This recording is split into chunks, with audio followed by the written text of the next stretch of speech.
नवापड़ा जिला सिनापल्ली ब्लॉक गंभारीगुड़ा स्थित blue bell public school रे वन महोत्सव पालित हो जाइछि। एही वन महोत्सव रे वृक्षरोपण और परिवेश संतुलन रक्षा पाई वर्तमान और भविष्यत पीढ़ी पाई जरूरी बोली कार्यक्रम रे मत प्रकाश पाइथिला।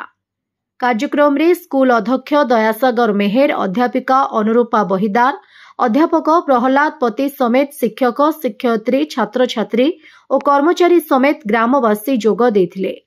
ब्लू बेल पब्लिक स्कूल अध्यक्ष गछ हेउछि आमर जीवन दैनंदिन जीवन रे गछर उपकारिता विषय रे आलोकपात करथिले ओ माँ पाई गछटे अभियान रे शिक्षक शिक्षयित्री छात्र छात्री विभिन्न प्रकार चारा रोपण करथिले। एही वन महोत्सव सप्ताह रे स्कूल अध्यक्ष प्रधान अध्यापिका एवं शिक्षक शिक्षयित्री माने संपूर्ण सहयोग करथिले। नुआपड़ा जिल्लारू जगन्नाथ सागर का रिपोर्ट, ओडिशा हाइलाइट समाचार। खबर दुनिया रे जोड़ी हेबा पाई सब्सक्राइब करंतु ओडिशा हाइलाइट समाचार को आउ दबे दियंतु बेल आइकन को सर्वप्रथमे खबर पाइबा पाई।